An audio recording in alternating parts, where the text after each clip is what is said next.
But Tim, a lot of One Nation voters are going to have to work out, and supporters are going to have to work out. In fact, Pauline Hanson is going to have to work out. How can she be Prime Minister from the Senate?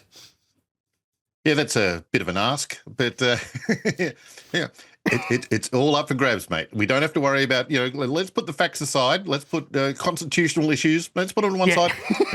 Let's just go with the vibe. Remember when the vibe was all the way to go? Let's just march ahead and see what happens. I mean, for a start, Labor recognised Palestine late last year. Palestine doesn't even exist, so why should we worry about the Senate versus House of Reps distinctions? Just recognise Pauline as the PM. Just have a reality bypass.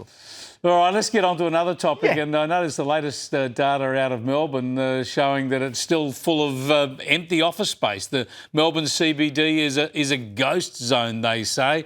We know it headed that way during COVID, Mark, but no signs of recovery. Yeah, man, it's Narmageddon.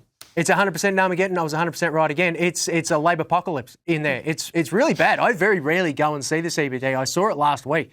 And it is a ghost town. It's really bad. There's no, the workers is what creates a culture in the city. But at the moment, it's just tourists who I feel terrible for, homeless, drunks, druggos. That's it. Like that's all that's there. It's I feel embarrassed by our capital city. It's absolutely astonishing.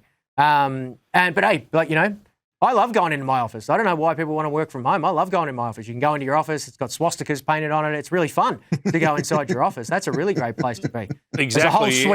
There's a whole wide sweeping things that need to happen in Melbourne, mate. We need to fix it up on a lot of angles. Any update on that attack, that vandalisation of your offices with the swastika? Nah, none at all. None at all. I'm on them every single day. I'm like, what are the updates? What are the updates? Let's go, fire it up, because I'm horrified by what happened to my office. And anyway, but it's indicative of a wide sweeping problem down there in Melbourne. We've got to clean it up. Yeah, right. Tim, I want to get your thoughts on this latest development in home shopping. From now on, you go down to Bunnings, you get yourself a sausage sizzle. You can also pick up a house for the backyard. Here's Channel 7's report. Bunnings has entered the housing market, Australia's biggest hardware store, now selling some of the country's cheapest tiny homes. Any handyman will get a hold of our system and, have fun with it and be able to get it done in a weekend. They're called Elsewhere Pods. You can get a waterproof, lockable dwelling from $26,000. Whack up a house in your backyard, Tim. There's the solution to the nation's housing problem.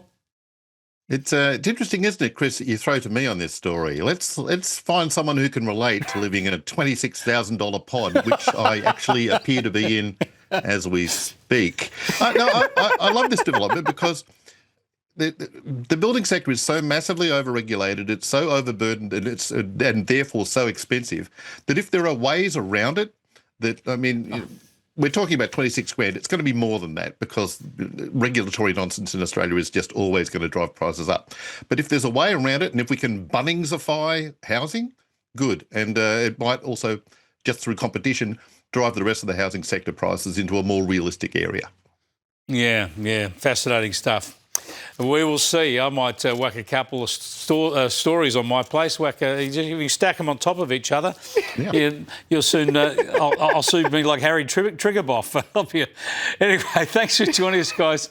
I appreciate it. Mark Nicholson there and Tim Blair. Don't forget to read Tim Blair's stuff.